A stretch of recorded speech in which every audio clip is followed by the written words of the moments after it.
प्रायोजक हैं cancer healer centre, a new beginning. नमस्कार, बिहार की बात में आपका स्वागत है। मैं हूं पंकज कुमार। इस खास पेशकश में हम चर्चा करेंगे कि अखिलेश और लालू प्रसाद यादव के विरोध के बावजूद कन्हैया की यात्रा जारी क्यों रही। दरअसल हम आपको बताने जा रहे हैं कि कन्हैया ने राहुल गांधी को ऐसा क्या समझा दिया जो राहुल गांधी लालू प्रसाद और अखिलेश की बातों को दरकिनार करके भी कन्हैया को यात्रा करने की हरी झंडी दे दी। सवाल यह उठता है कि क्या वाकई कांग्रेस लालू प्रसाद के साथ दो चार करने में जुट गई है। सवाल यह भी उठता है कि क्या कांग्रेस कन्हैया और कृष्णा अल्लावरू के जरिए पूरे तरीके से, जी हां, पूरे तरीके से अब आरजेडी को चुनौती दे रही है।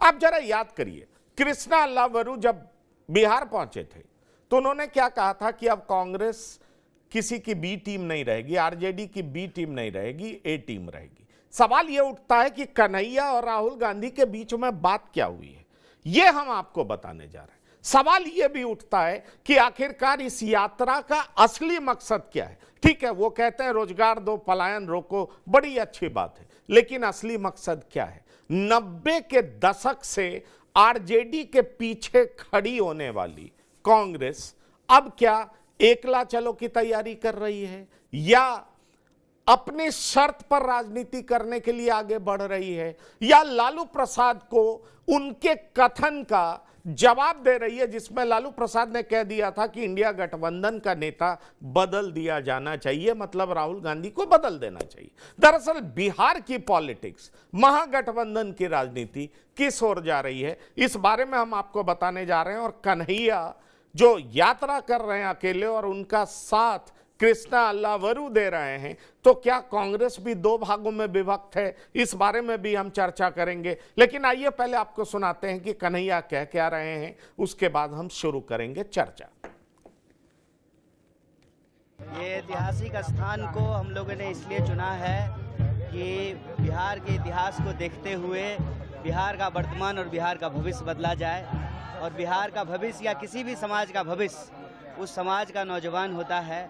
तो नौजवानों का पलायन रुके और उनको जो है बेहतर शिक्षा मिले, बेहतर नौकरी मिले, बेहतर जो है जीवन जीने के तमाम बुनियादी संसाधन उपलब्ध हो और हर बिहारी आत्मसम्मान से अपनी ज़िंदगी जी सके, इसलिए ये यात्रा निकाली। कांग्रेस की यात्रा को कैसे देखते हैं? देखिए, ये बिहार के युवाओं की यात्रा है जिसका नेतृत्व जो है यूथ कांग्रेस और एनएसयूआई कर रही है, और हमारे जो है प्रदेश अध्यक्ष हैं यहाँ पे। तो यह स्वाभाविक है कि कांग्रेस परिवार के सभी कार्यकर्ता और नेता इसमें शामिल होंगे।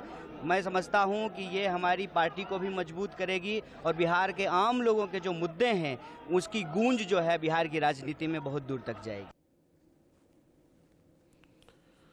कन्हैया कुमार अपने भाषण से वो हमेशा, जी हां, हमेशा लोगों, एक बड़ा तबका है जिसको वो बहुत पसंद आते हैं। सवाल ये उठता है कि अभी तक बिहार की राजनीति से दूर रहने वाले कन्हैया कुमार, ऐसे 2019 में वो लोकसभा चुनाव लड़े थे और उनके खिलाफ आरजेडी ने प्रत्याशी भी उतार दिया था। गिरिराज सिंह के सामने वो 4 लाख से ज़्यादा वोटों से हार गए थे, लेकिन अब कन्हैया फिर से बिहार में उतर आए। लालू प्रसाद के विरोध के बावजूद उतर पाए हैं। अखिलेश सिंह इसके समर्थक नहीं बताए जाते हैं। और फिर राहुल ने क्यों कन्हैया की बात मानी और कन्हैया को गो अहेड कहा, क्या कहा राहुल गांधी ने, यह भी हम बताएंगे। चलते हैं, हमारे साथ कुछ मेहमान जुड़े हैं, उनसे आपका परिचय करा दें। जो मेहमान हमारे साथ जुड़े हैं, हमारे साथ विनय कुमार जी जुड़े हैं, वरिष्ठ पत्रकार, आपका बहुत स्वागत है। हमारे साथ रामबंधु वत्स जी जुड़े हैं, राजनीतिक विश्लेषक, आपका भी बहुत स्वागत है। तो विनय जी, कन्हैया की यात्रा जारी है, इसको आप किस तरीके से देखते हैं? अब कांग्रेस वापस अपना खोया हुआ जनाधार कन्हैया के सहारे वापस पाना चाहती है। कांग्रेस का कॉन्फिडेंस बढ़ चुका है और इसलिए कन्हैया हर हाल में यात्रा 20 अप्रैल तक जारी रखेंगे और शीर्ष नेतृत्व का हरी झंडी उन्हें मिल चुका। देखिए, जहां तक कांग्रेस पार्टी का सवाल है तो कांग्रेस पार्टी 1985 के बाद बिहार में कभी अपने बलबूते पर सरकार नहीं बना पाई। उसी तरह से राष्ट्रीय जनता दल 1995, उस समय जनता दल हुआ करता था, 95 के बाद लालू जी की अगुवाई वाली जनता दल 95 के बाद कभी अपने बलबूते पर सरकार नहीं बना पाई। इसके बाद बिहार में गठबंधन का दौर चलता रहा और आज भी कोई एक दल अपने बलबूते पर सरकार नहीं बना पा रही और नहीं चला पा रही। तो बिहार का एक जनमानस कहीं पिछले लंबे समय से ऐसा रहा, 30 साल से, पिछले 30 साल से, कि कोई दल अपने बलबूते पर सरकार नहीं बना पाए। इसका मतलब क्या हुआ कि बिहार में गठबंधन एक जरूरत है, हर दल को उसकी आवश्यकता है और उस गठबंधन के तहत अगर चुनाव लड़ते हैं तो उन्हें सफलता मिलती है। बिहार में भी कांग्रेस पार्टी एक गठबंधन का हिस्सा है और अगर आप देखेंगे तो आरजेडी और कांग्रेस एक तरह से नेचुरल एलाई है। जिस तरह से बीजेपी और जनता दल यूनाइटेड एक नेचुरल एलाई है, उसी तरह से जो सेकुलर फोर्स जिनको कहते हैं, सामाजिक न्याय का फोर्स जिनको कहते हैं, इस फोर्स के तहत ये कांग्रेस और आरजेडी नेचुरल एलाई।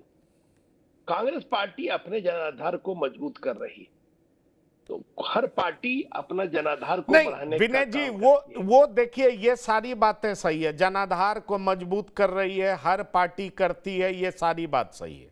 लेकिन कन्हैया बिहार में उतर के इतना टहलेंगे और लालू प्रसाद हरा झंडा दिखा रहे होंगे, इस बात से कौन सहमत होगा? इस बात से तो कोई सहमत नहीं होगा।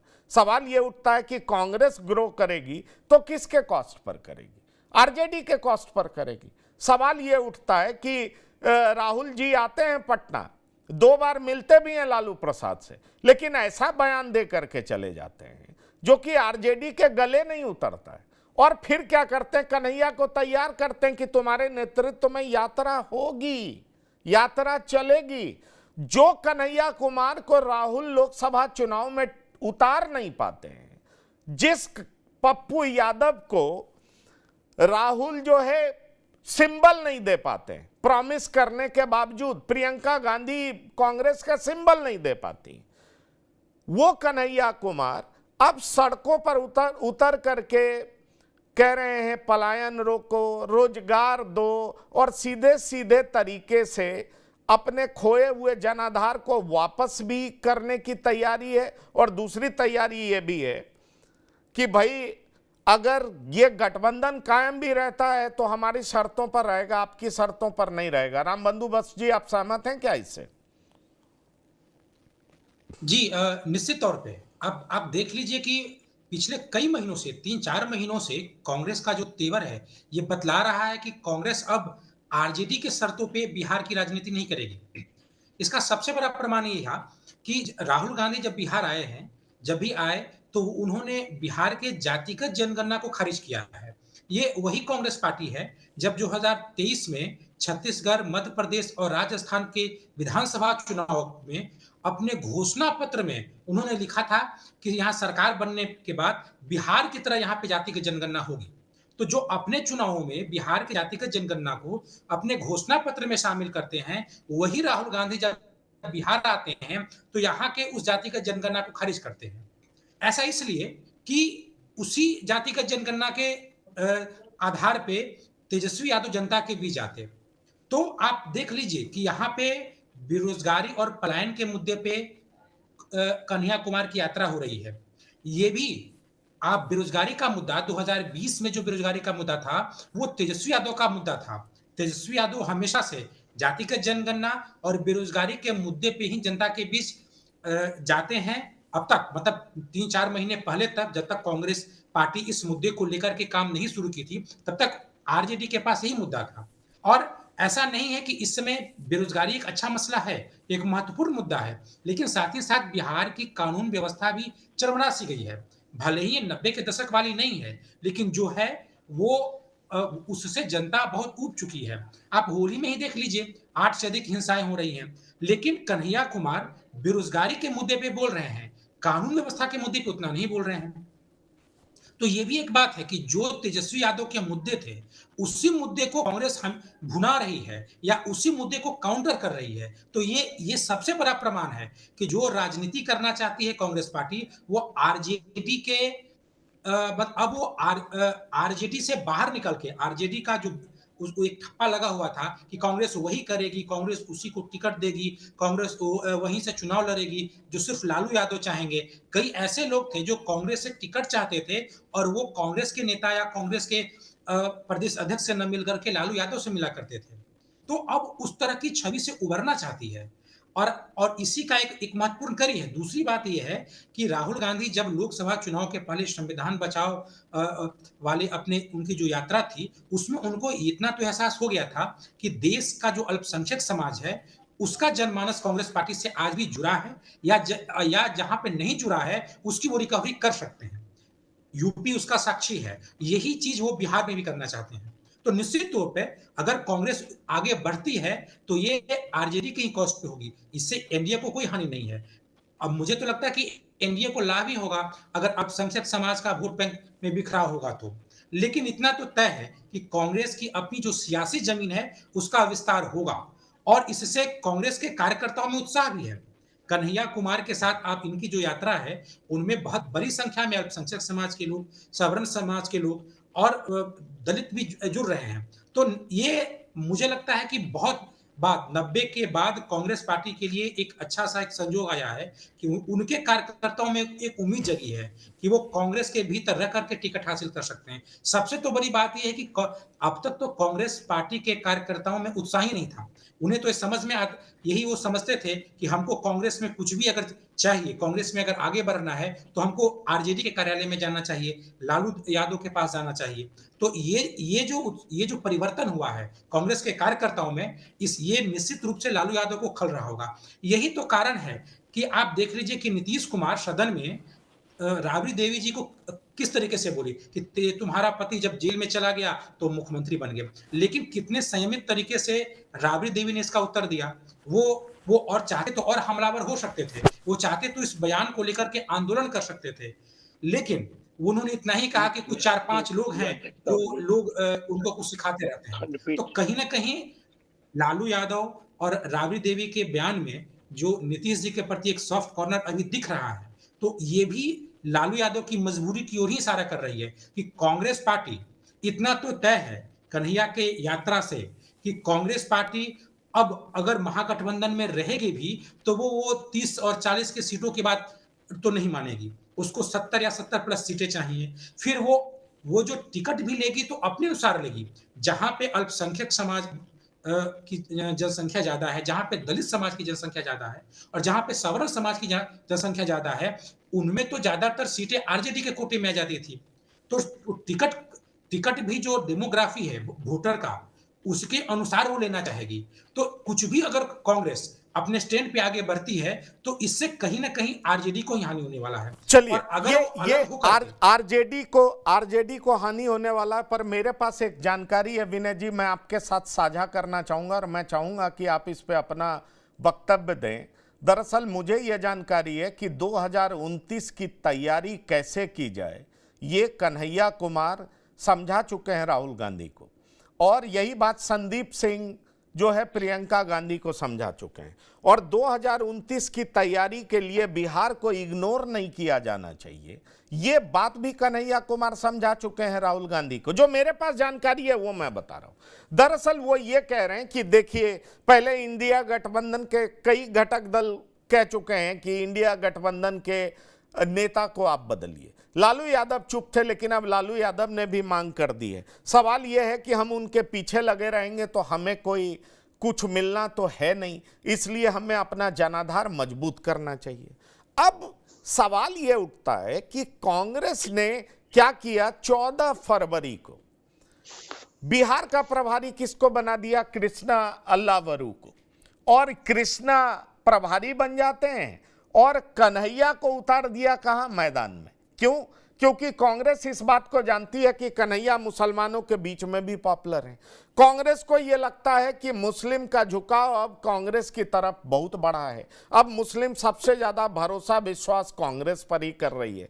तो देखिए, मुस्लिम का वोट, फिर अपर कास्ट का वोट, जो कि कन्हैया इसको साध सकते हैं, और कृष्णा अल्लावरू जो कि जब से बिहार में उतरे हैं एक बार भी लालू प्रसाद से मिलने नहीं गए। तो कहा यह जा रहा है कि इन दोनों नेताओं का स्टैंड बड़ा क्लियर है कि जो अपना पुराना जनाधार है उसको हम साथ कर लेंगे, और उसको जब जैसे ही हम साधेंगे तो कम से कम अगर हम गठबंधन में चुनाव भी लड़ते हैं, आरजेडी हमारा घटक दल भी रहता है, तो आरजेडी कभी हमें परजीवी के रूप में नहीं लेगा। आरजेडी इस बात को समझेगी कि बहुत इंपॉर्टेंट कांग्रेस भी है, बहुत इंपॉर्टेंट उसका जनाधार भी है। अगर हमें सत्ता में बने रहना तो कांग्रेस को अब दरकिनार नहीं करना पड़ेगा। यह नहीं कहना होगा कि कांग्रेस को हम ढो रहे हैं किसी तरीके से और हम उनसे सीट के लिए मिन्नत कर रहे होंगे। क्या कहते हैं आप?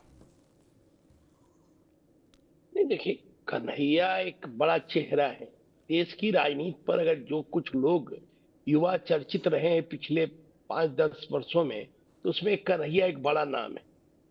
शुरुआत में वो कम्युनिस्ट पार्टी से रहे, उसके पहले जेएनयू में अध्यक्ष रहे, और जेएनयू के अध्यक्ष होने के कारण उनका पूरे देश में एक अपनी पहचान रही है। बहुत अच्छे वक्ता है कन्हैया।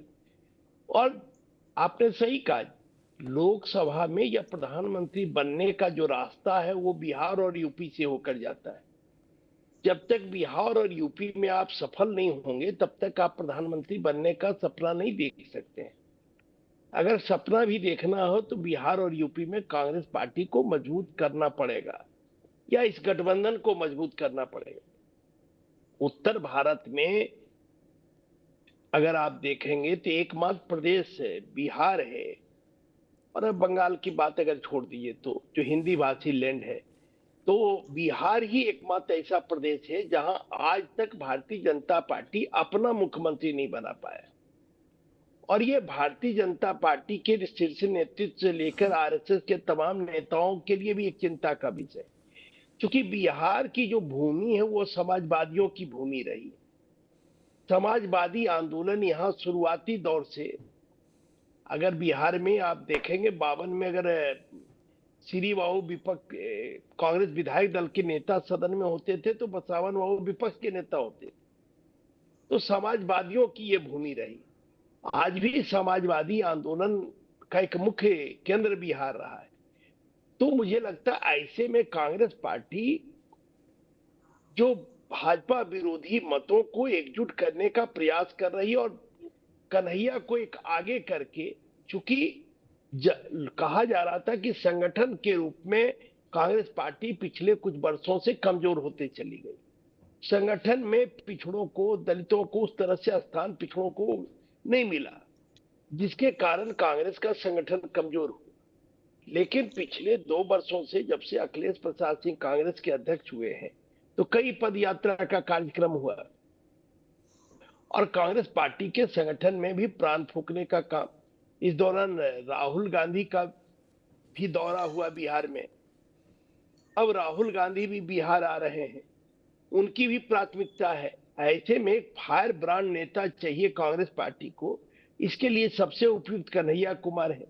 नहीं, जो फायर ब्रांड नेता चाहिए, कन्हैया कुमार उपयुक्त हैं, ये बात से मैं बिल्कुल सहमत हूं विनय जी। पर सवाल है कि फायर ब्रांड नेता की जरूरत कांग्रेस को बहुत पहले से थी ना। 2019 में कन्हैया लड़े, उनके विरोध में नेता उतार दिया था ना, मोनाजिर हसन चुनाव लड़ रहे थे, और ये हमको याद है। ऐसे में यही सवाल उठता है कि अगर इस तरह की बात होती है, मतलब कन्हैया को लाया जाता है, तो इसका मतलब बहुत साफ है ना कि अब कांग्रेस आरजेडी की पिछलग्गू बनने को तैयार नहीं। अब कांग्रेस अपने चेहरे को आगे कर रही है और आरजेडी की मर्जी पे पॉलिटिक्स करने को तैयार नहीं। कहीं ना कहीं कांग्रेस का विचारधारा बदला है। मेरी जानकारी में अखिलेश सिंह लालू का मैसेज लेके गए थे, लेकिन राहुल गांधी ने नहीं माना। जो भी कन्हैया कुमार ने समझाया जयराम रमेश की टीम हो, राहुल गांधी हो, तमाम लोग इस बात को मान गए कि हाँ जाइए, अपनी टीम को खड़ा करिए, वहां पर लड़िए, जो हमारा खोया जनाधार है, खास तौर पर दलित, आप अगड़ी जाति की बात कर लीजिए। क्योंकि आपको एक बात हम बताएं, सूरज कुंड में बीजेपी की एक मीटिंग हुई थी और बीएल संतोष के सामने एक बीजेपी के नेता ने जो बिहार के बीजेपी के नेता थे, उन्होंने ये बात कही कि अगर कांग्रेस अलग चुनाव लड़ती है तो इससे बीजेपी को भी नुकसान होगा, और नुकसान इसलिए होगा क्योंकि अगड़ी जाति जो कांग्रेस के साथ नहीं जाती है, क्योंकि कांग्रेस आरजेडी के साथ चली जाती है तो अगड़ी जाति बीजेपी को वोट करती है। लेकिन अगर कांग्रेस अकेले चुनाव लड़ेगी तो फिर अगड़ी जाति कांग्रेस को भी वोट कर सकती है। सवाल कई हैं। अब सवाल यह उठता है कि कांग्रेस को आगे कर, खासतौर पर कन्हैया को आगे कर, कांग्रेस बिहार में क्या सोच रही है डॉक्टर संजय? यह बात तो है ना।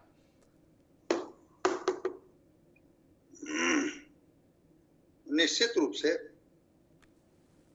कांग्रेस कन्हैया को एक बड़ी जिम्मेवारी दी है कि जाइए और बिहार में अगर आपको लगता है कि कांग्रेस को बी टीम ना लोग समझें, कांग्रेस को आरजेडी की बैसाखी लोग ना समझें, तो आपको ठीक से जाकर के काम करनी।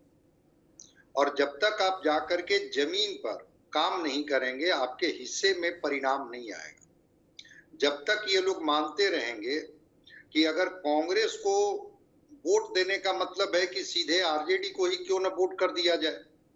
ठीक है, वामपंथी पार्टियों का गठबंधन है, लेकिन वामपंथी पार्टियों की एक अपनी जमीन भी है, और वामपंथी पार्टियों के बारे में आरजेडी भी मानती है कि ये वामपंथी पार्टियों का जो वोट है और हमारा वोट है, ये दोनों का वोट जब क्लब करता है तभी जाकर के एक हम लोग परिणाम के नजदीक पहुंचते हैं।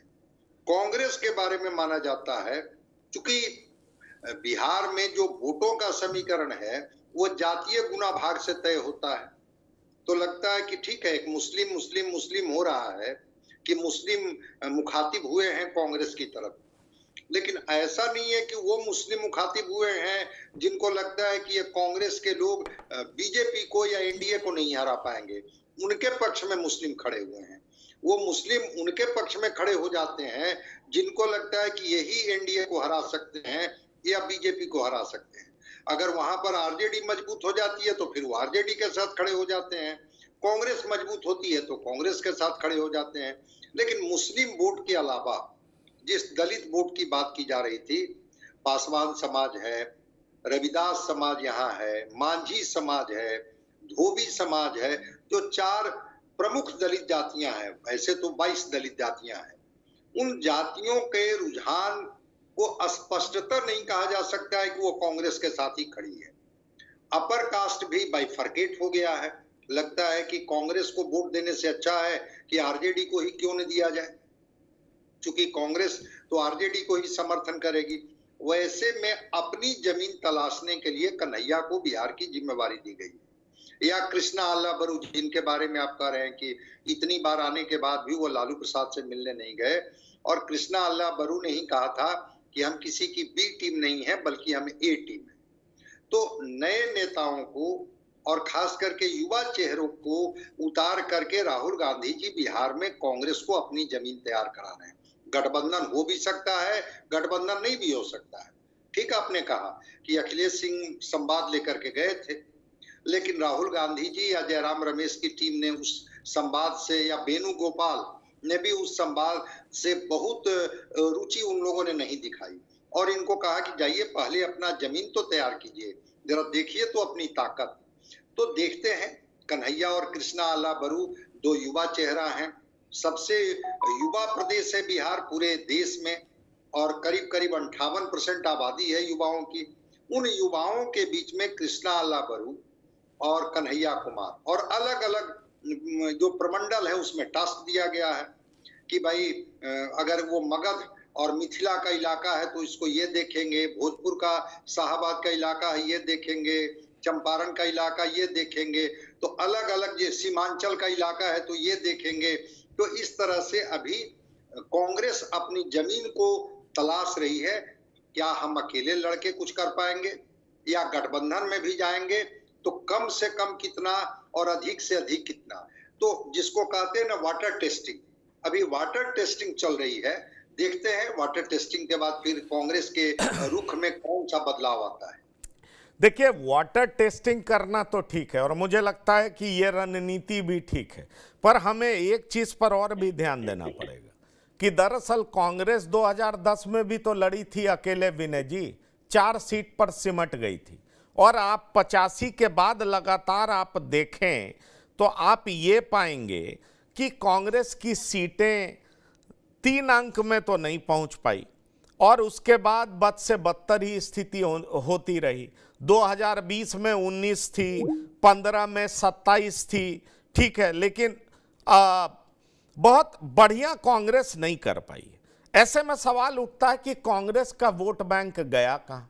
दलित के रूप में छिटक गया, अपर कास्ट कांग्रेस के साथ रहा नहीं, क्योंकि कांग्रेस एंटी हिंदू पार्टी दिखाई पड़ने लगी, लोगों को ऐसा लगने लगा। और मुसलमान भी जब से बाबरी ढांचा, जिसको लोग कांग्रेस कहती थी डिस्प्यूटेड साइट, अब तो सुप्रीम कोर्ट ने कह दिया वहाँ राम मंदिर बनना चाहिए और बन भी गया, वो राम मंदिर था। तो सवाल ये उठता है कि कांग्रेस उसके बाद अपना जनाधार तेजी से खोती गई। जो मुद्दा कन्हैया कुमार उठा रहे हैं, क्या आपको लगता है कि अक्रॉस द कास्ट लाइंस लोग इसमें जुड़ सकते हैं, या कन्हैया अपनी जाति के लोग और मुसलमान को तो कम से कम गोलबंद करने में कामयाब हो जाएंगे और ये बड़ी ताकत कांग्रेस के लिए बनेगी जो कांग्रेस को फिर से रिवाइव बिहार में कर सकती है?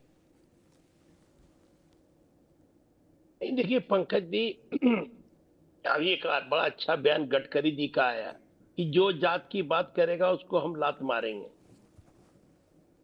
तो अब जात की बात कम हो रही है, अब जमात की भी बात हो रही है, अब विकास की भी बात हो रही है, क्योंकि दुनिया बहुत तेजी से बदल रहा है और बिहार के भी युवा जो हैं वो रोजगार चाहते हैं।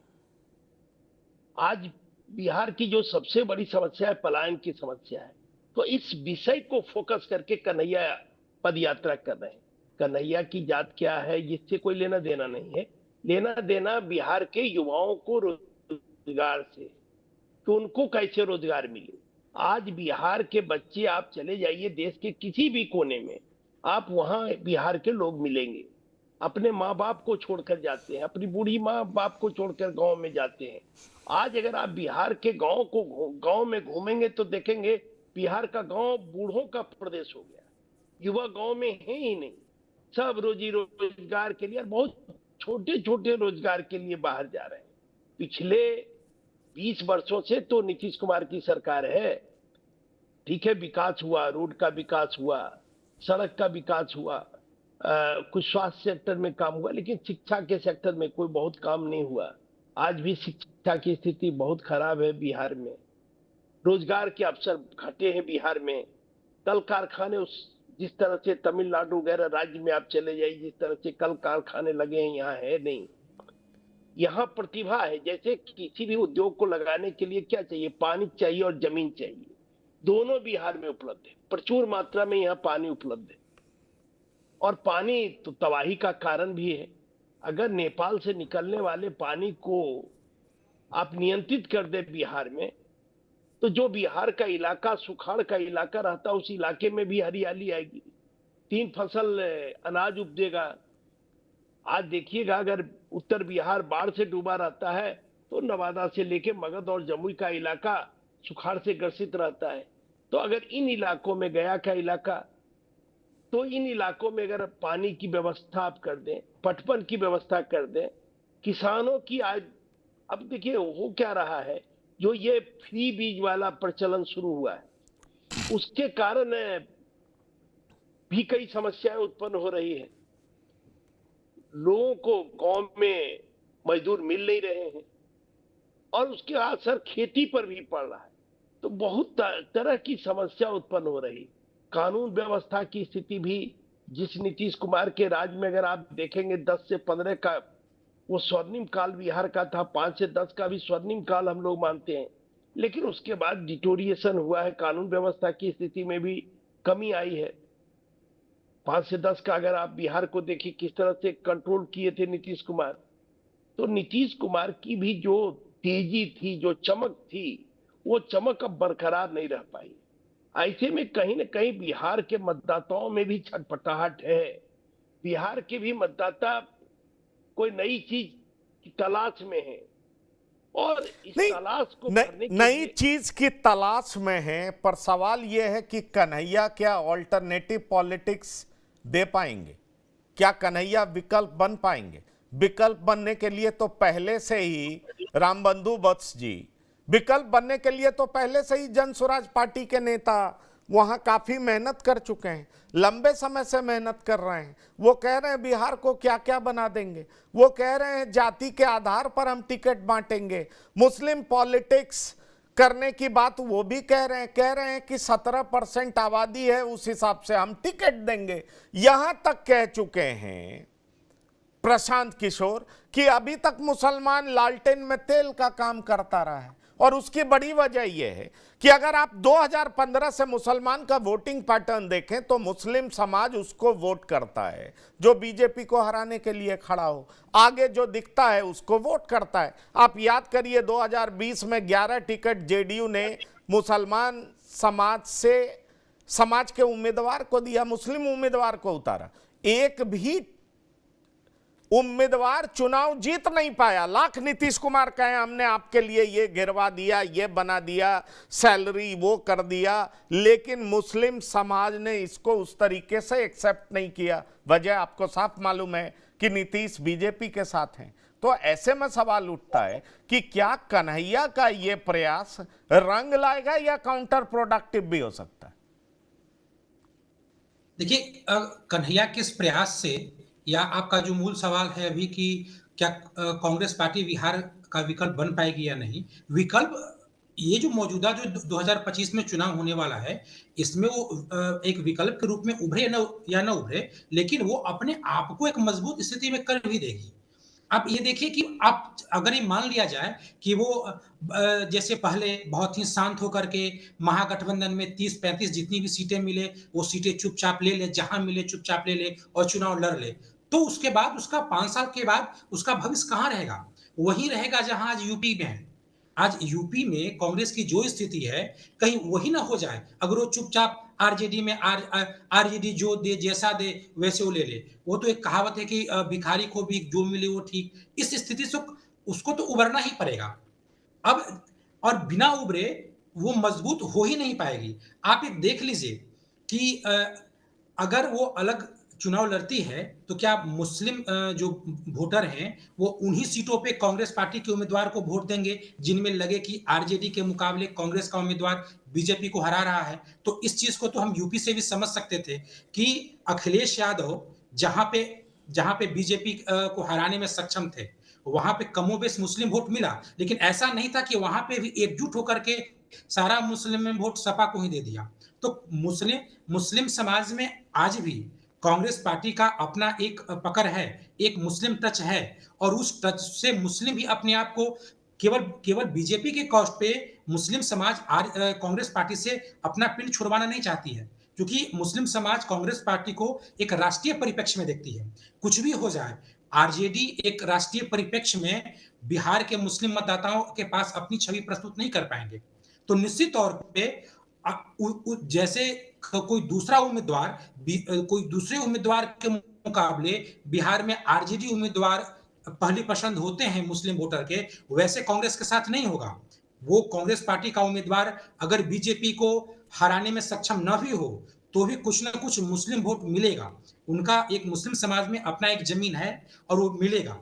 अब दूसरी बात यह है कि कांग्रेस पार्टी की अपनी अहमियत है, महागठबंधन की ताकत है। महागठबंधन में आरजेडी निश्चित रूप से मजबूत है, उसके पास एम समीकरण है, एमआई समीकरण है, या वो अपना विस्तार भी किया है कुछ दलित में, छिटपुट ओबीसी में या कुछ सवर्ण में। लेकिन इसका मतलब ये नहीं, हमेशा उसकी जीत में कांग्रेस पार्टी का एक महत्वपूर्ण एक योगदान रहा है। सबसे बड़ा योगदान तो ये रहा है कि मुस्लिम वोटों का बिखराव नहीं होगा।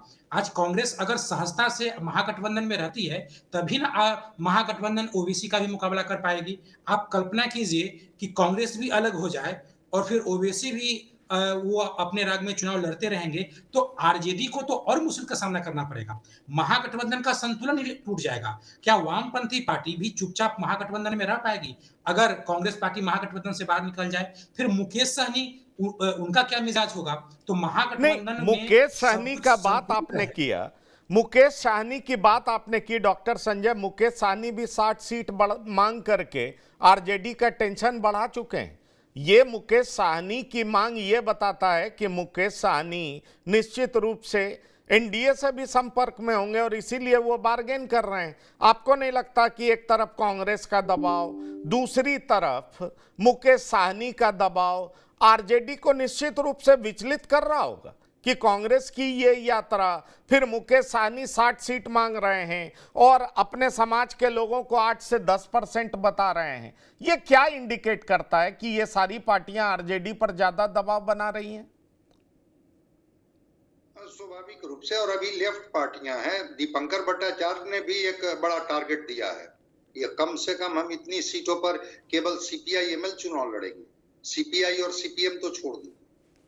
तो निश्चित रूप से एक दबाव तो, और मुकेश सहनी जी के बारे में आरजेडी भी समझती है कि अगर इनको एनडीए में दिखेगा संभावना तो ये एनडीए की तरफ भी जा सकते हैं, और इधर आएंगे तो यहाँ तो डिप्टी सीएम और 60 सीट की बात तो कर ही रहे हैं। तो किनको किनको डिप्टी सीएम बनाएंगे भाई? जो शाहनवाज हैं वो पहले ही बोल चुके हैं कि 2 डिप्टी सीएम, और वो दोनों डिप्टी सीएम कांग्रेस के, एक अपर कास्ट के डिप्टी सीएम और एक माइनॉरिटी समाज के डिप्टी सीएम। तो कितने डिप्टी सीएम होंगे, कितने सीएम होंगे, ये तो वही बता सकते हैं। लेकिन आरजेडी निश्चित रूप से असहज होगी। लेकिन कांग्रेस को लेकर के आरजेडी जरूर इस बात से निश्चिंत है कि अंततः लालू प्रसाद और सोनिया गांधी जी के बीच में बातचीत होगी और कोई ना कोई रास्ता निकल जाएगा।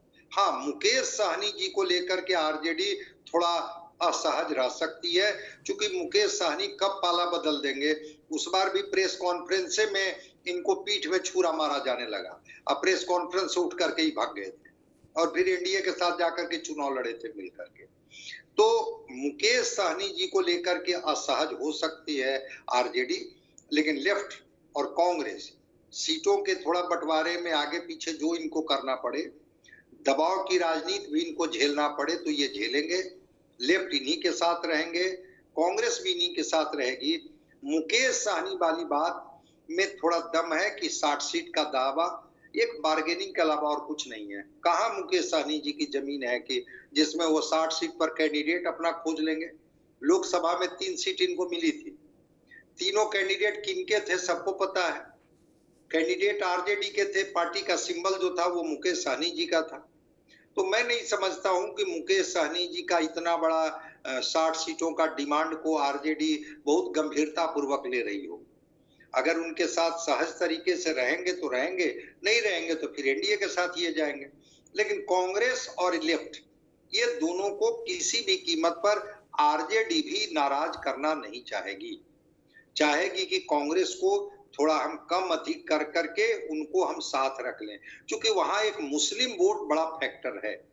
अगर मुस्लिम वोट का डिवीजन कराने में कांग्रेस सफल हो गई तो आरजेडी को नुकसान हो जाएगा, और आरजेडी किसी भी कीमत पर ये डिवीजन नहीं चाहती है।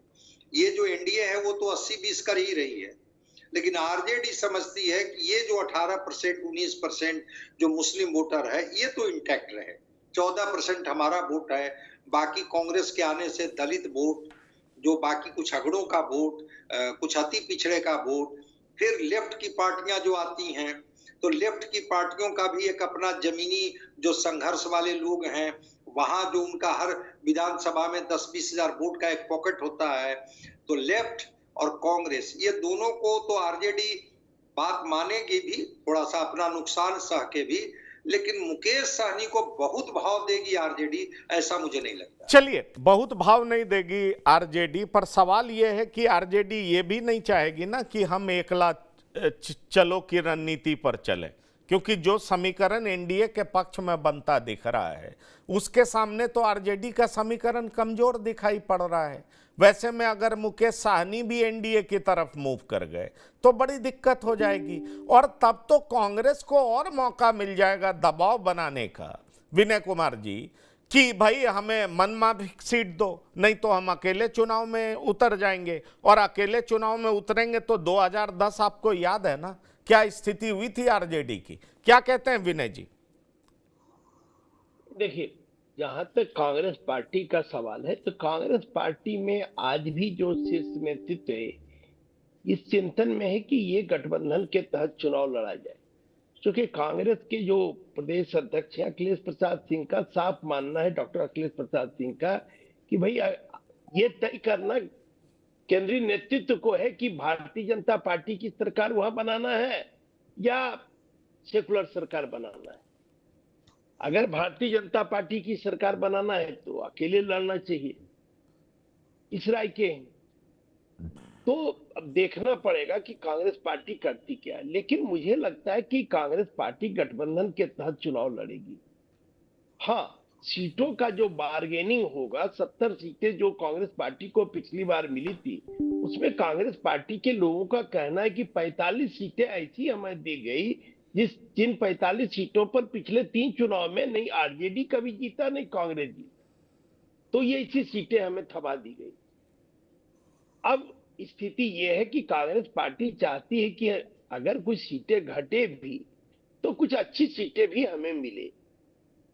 तो मुझे लगता है कि अभी चूंकि चुनाव का वर्ष है और उसके पहले कांग्रेस पार्टी अपनी ताकत को मजबूत दिखाना चाहती है, अपनी ताकत को बढ़ाना चाहती है, और आरजेडी के पास तो पिछड़ों का समर्थन है। कांग्रेस पार्टी को माना जाता है कि कांग्रेस पार्टी के पास अपर कास्ट के वोट हैं। अगर कांग्रेस अपनी पुरानी स्थिति में लौटती है, यानी अपर कास्ट को अपने साथ जोड़ने में कामयाब होती है, तब तो आरजेडी के लिए बहुत प्लस होगा या उस गठबंधन के लिए प्लस होगा।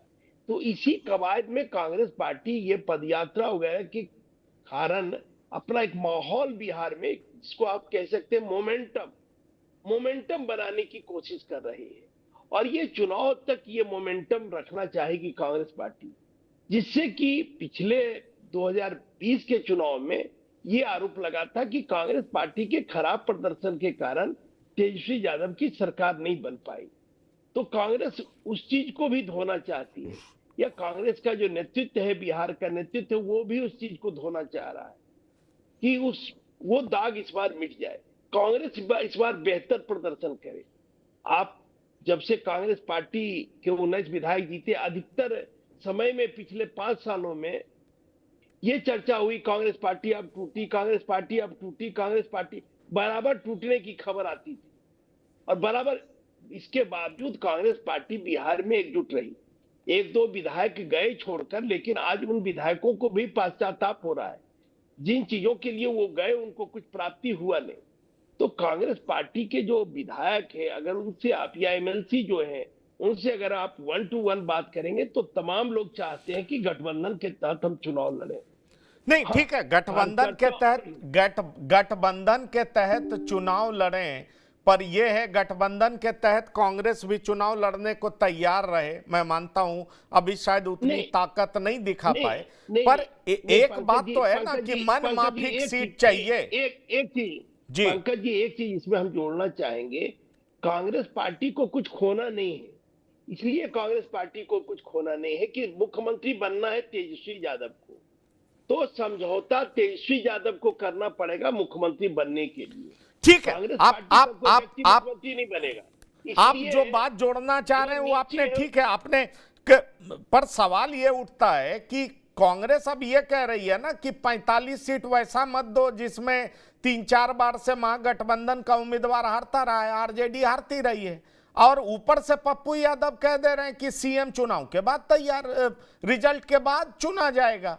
तो ये जो सारी बातें हैं कहीं ना कहीं आरजेडी पर दबाव तो बना रही है। क्या डॉक्टर संजय आप ये देख पा रहे हैं कि जैसे आरजेडी ने राहुल के नेतृत्व को लेकर के बयान दिया, राहुल के खिलाफ बयान दिया, कांग्रेस भी अब ये समझ बैठी है कि आरजेडी कभी भी दगा दे सकती है, छोड़ सकती है, इसलिए हम अपनी जमीन मजबूत करें। इसलिए अब राहुल गांधी ने किसी बात की परवाह नहीं की, कन्हैया को उतार दिया, जमीन मजबूत करो, अपर कास्ट को साधो, कृष्णा अल्लावरू उतर आए, दलितों को साधो, और अगर ये दोनों सध गए तो मुसलमान भी हमारी तरफ कभी भी आ जाएंगे, क्योंकि और जगह तो आए बीजेपी के खिलाफ, हम जहां जहां खड़े हैं वहां पर आए हैं। तो ऐसे में पार्टी पुनर्जीवित बिहार में हो सकती है। हम परजीवी नहीं रहेंगे, कम से कम हमें सहजीवी का स्टेटस चाहिए। क्या कहते हैं? नहीं, कांग्रेस पार्टी तो 90 तक तो बिहार में कांग्रेस पार्टी कितनी मजबूत थी सबको पता है। और कांग्रेस पार्टी अगर अपनी जमीन मजबूत करती है, देखिए तेजस्वी जी सासाराम की सभा में कहते हैं कि अलायंस लोकसभा तक के लिए था। लालू प्रसाद ने कहा कि इंडिया गठबंधन का नेतृत्व ममता को करनी चाहिए। कांग्रेस के ऐतराज पर सवाल पूछा गया तो उन्होंने कहा कि कांग्रेस के ऐतराज से क्या फर्क पड़ता है। तो लालू प्रसाद जी और आरजेडी ने तो स्टैंड क्लियर कर दिया है, और 70 सीट तो खैर मिलने से रहा। तो कांग्रेस को लग रहा है कि हमें खोने के लिए क्या है, जो कुछ भी मिलेगा हमको तो पाने ही के लिए मिलेगा। तो अगर बिहार में हमको वैसी सीटें दे दी जाएगी जो सीट कभी महागठबंधन जीतती ही नहीं है, तो केवल हम हारने के लिए बिहार में चुनाव लड़ते रहे। ठीक है, हम अपने दम पर चुनाव लड़ेंगे, जितनी सीटें हम जीत पाएंगे। और अगर लगेगा आरजेडी को कि नहीं उनको हमारी जरूरत है, हमारी भी बिहार में जमीन है, हमारा भी एक राजनीतिक समीकरण है। कांग्रेस का लोकसभा में स्ट्राइक रेट देखिए ना भाई, 9 सीट उसको मिला, 3 जीत गए। आरजेडी 24 सीट पर लड़ी, 4 जीते। तो लोकसभा में तो स्ट्राइक रेट उनका बढ़िया रहा। और दिल्ली चुनाव के बाद अगर आप पार्टी ने जिस तरह से कांग्रेस के साथ व्यवहार किया, कांग्रेस ने कहा कि ठीक है हम जीत तो नहीं पाए लेकिन आपको भी हम सत्ता में आने से रोक दिए। वो कॉन्फिडेंस है बिहार के चुनाव में भी, और इसीलिए वो कन्हैया को भी उतारे, कृष्णा अल्लावरू को भी कहे कि भाई अब जाइए और जा करके बिहार में देखिए। वो जो युवा महिला कांग्रेस की अध्यक्षा है उनको टास्क दिया गया कि अब दिल्ली छोड़िए, जाकर के बिहार को साथ दिए। और उन्होंने भी आकर के जिस तरह से कहा, अजीत शर्मा और कई नेताओं का बयान, तारिक अनवर का बयान कि भाई पहले हम लोग तय कर ले कि कैसे लड़ना है। प्रतिमा दास जो दलित नेत्री हैं और विधायिका भी हैं, वो कह रही हैं कि कुछ नेताओं को तो टिकट मिल जाता है, कार्यकर्ता निराश हो जाते हैं, पार्टी खड़ी कैसे होगी। कांग्रेस शायद इस पर गंभीरता पूर्वक विचार कर रही है कि अगर कांग्रेस को सांगठनिक तौर पर मजबूत करनी है तो हम अपने कार्यकर्ताओं को भी टिकट दिलाएंगे, और हम वैसी सीटों पर लड़ेंगे जिन सीटों पर हमारी स्थिति मजबूत होगी, हमारा समीकरण मजबूत होगा। तो कांग्रेस ये मान के चल रही है कि अगर एक एमाइकेबल समझौता होता है तो अच्छी बात है, लड़ेंगे साथ में। अगर नहीं होता है तो ठीक है, पोस्टपोल अलायंस में देखा जाएगा। ठीक है, तो एमिकेबल समझौता कैसे होगा रामबंधु वत्स जी? अगर आप अखिलेश सिंह को पीछे करेंगे, कन्हैया को आगे करेंगे, तो आपको लगता है कि ये बात एमिकेबली बन जाएगी? लालू प्रसाद एक्सेप्ट कर लेंगे, दबाव में आ जाएंगे, तेजस्वी मान जाएंगे? आपको इसकी संभावना नजर आती है? क्या मान लिया जाए कि अब कांग्रेस पार्टी ने बिहार का कमान तेजस्वी कन्हैया के हाथों में सौंपने की तैयारी कर ली है, और इसी कवायद में कृष्णा अल्लावरू वहां के प्रभारी बनाए गए हैं, और पप्पू यादव की भी भूमिका आने वाले समय में महत्वपूर्ण होने जा रही है? क्या देख रहे हैं आप? जहां तक मेरी समझ है, मुझे लगता है कि कांग्रेस पार्टी अब आरजेडी के साये से बाहर आ चुकी है। उसको अब शायद ही महागठबंधन से कुछ मोह माया जुड़ा हुआ हो।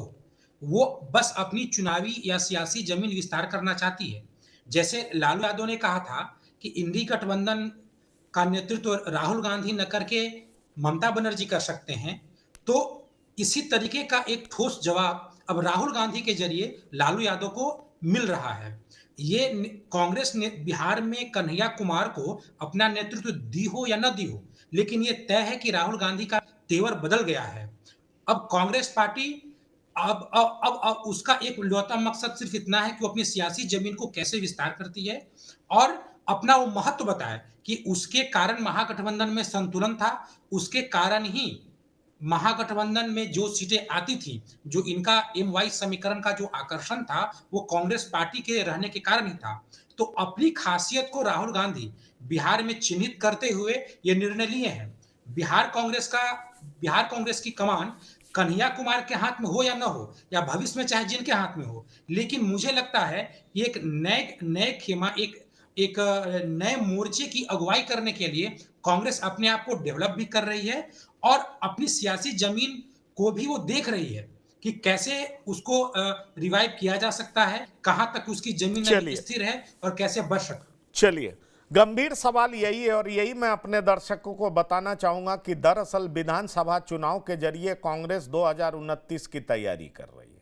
कांग्रेस के दिलो दिमाग में कन्हैया कुमार ने, खासतौर पर कांग्रेस का जो शीर्ष नेतृत्व है, कन्हैया कुमार ने, संदीप सिंह ने, एक राहुल गांधी के बेहद खास हो चुके हैं, एक प्रियंका गांधी के खास हो चुके हैं, और दोनों जेएनयू में जो युवा हैं, छात्र अध्यक्ष रह चुके हैं। जी हां, तो छात्र अध्यक्ष रहने के बाद ये दोनों अब कांग्रेस पार्टी के दो बड़े नेताओं के आसपास हैं, इर्द गिर्द हैं, बेहद करीब हैं, और दोनों इस बात को अच्छे तरीके से समझा रहे हैं कि 2029 में कांग्रेस का स्कोप तभी बनेगा जब बिहार और उत्तर प्रदेश जैसे राज्यों में कांग्रेस मजबूत होगी।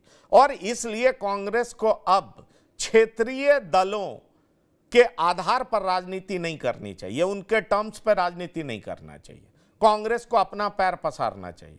कांग्रेस अगर अपने पैर पसारने का प्रयास करेगी तो निश्चित तौर पर कांग्रेस 2029 में सत्ता संभालने की हकदार हो सकती है, नहीं तो ये क्षेत्रीय दल उन्हें, कांग्रेस को पनपने नहीं देंगे। और शायद इसी वजह से, जो मेरे पास जानकारी है, इसी वजह से कन्हैया को कहा गया गो अहेड, आप आगे बढ़िए। कृष्णा अल्लावरू को प्रभारी बनाया गया, जो कि एक बार भी अभी तक लालू प्रसाद से मिलने नहीं गए। अखिलेश सिंह, जो कि बिहार प्रदेश के अध्यक्ष हैं, कांग्रेस हाईकमान से लालू प्रसाद का मैसेज तक ले गए हाईकमान के पास, लेकिन राहुल गांधी ने उसको खास तवज्जो नहीं दिया। मतलब बहुत साफ है कि अब कांग्रेस वापस अपना रिवाइवल चाहती है। अब कांग्रेस अपने टर्म्स पर पॉलिटिक्स करना चाहती है। कांग्रेस भले ही गठबंधन में रहे, लेकिन अपने, वो कहते हैं ना कि वो परजीवी नहीं सहजीवी के रूप में चाहती है। बहरहाल लालू यादव इसको किस तरीके से एक्सेप्ट करते हैं, तेजस्वी किस तरीके से एक्सेप्ट करेंगे, कन्हैया की सक्रियता उन्हें भाएगी, ये एक गंभीर सवाल है, क्योंकि पहले तो भाई नहीं है। ऐसे में आगे महागठबंधन में क्या होगा, हम आपको लगातार बताते रहेंगे। डॉक्टर संजय रामबंदोबस्त जी, विनय कुमार जी, आप सभी मेहमानों का इस प्रोग्राम में शिरकत करने के लिए बहुत बहुत धन्यवाद और शुक्रिया। तो बिहार की बात में इतना ही। ताजा तरीन खबरों के लिए आप लगातार देखते रहिए TV9। धन्यवाद, नमस्कार। प्रायोजक हैं cancer healer centre, a new beginning.